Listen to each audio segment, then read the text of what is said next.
Has your debt increased during the pandemic? I know mine has. Or maybe you're thinking of tackling your debt with that stimulus check. Don't be shy. You're not alone. We all going through it. Now is the time to face your finances. And we have just the right person to help us out. This is Debt Dudes. How? Hey. Graphic. Okay, please welcome Tiffany, our girl, the Budgetnista Aliche. Hey, Tiffany. Hey, ladies. Hey, Tiffany. Hi. Hey, Tiffany. Hey. Now, Tiffany, we all know when in debt, the worst thing you can do is to do nothing. So, Tiffany, please, what is the very first step in tackling debt during the pandemic? Well, first things first, you want to have a plan. You want to think to yourself, what things can I afford? Do I want to settle my debt, basically pay less than what I actually owe? And you definitely want to have like your financial paperwork together so you can quickly answer questions and find the information that you need. Now, do you have any tips for those who may be scared to contact collectors? So I think everyone, right, is scared to contact collectors, and that's okay. Yes. I just want you to remember is that you get to decide when you speak to a debt collector. They don't get to decide. So you're okay to hang up and then have them call you later. So this is what I say. Do it at home, a quiet environment. I want you to be calm. I want you to have a pen and pad in hand because you want to write down their name, the day, the time, the things that you talked about. Think about an internal script. What things do you want to say? What things don't you want to say? What information do you need from them? What kind of research can be done to like prepare for a call with a collector? 4 things that you want to Google, right? So 1, you want to Google something called the Fair Debt Collections Act. This is a collection of 15 laws of what debt collectors can and cannot do, like what time they can call, what they can say to you. 2, cease and desist letter. This is my bag. Okay, I used this back in the day before I was a Budgetnista. So the way that a cease and desist letter works is that just because you owe someone money, it doesn't mean they're allowed to abuse you. You can write them this letter, fax it to them as ideal. And what the letter says is that you cannot contact me in this way, but I will allow you to contact me in this way. So you can say, don't call my mom anymore, Don't call me or my job, but you can certainly email me.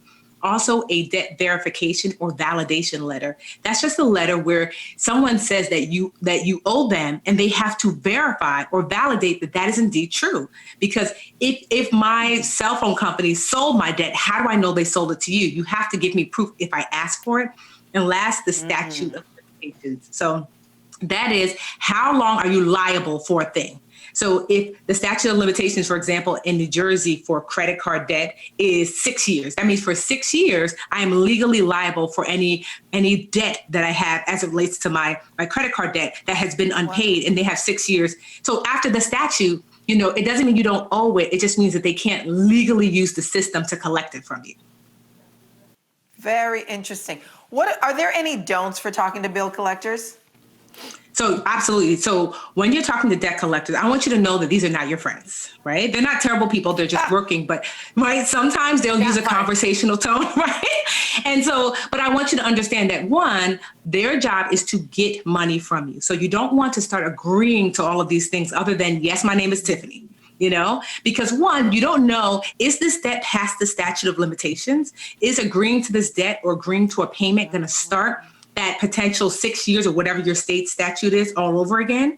So you don't want to agree to a payment. You don't want to agree that a debt is indeed yours. That is a recorded line. They're recording that and can use that against you later. They also might try to get you to be upset. So you do actually make a payment like, Tiffany, you don't even have $1? You're like, I do have $1. Let's make that payment today. And then all of a sudden your 6 years renews now. So the first words out of your mouth to an unfamiliar debt collector is that I am requesting that you send me a debt verification or debt validation letter. So I know you can legally ask me about this debt you're asking me about. So get that first and then we can have a conversation.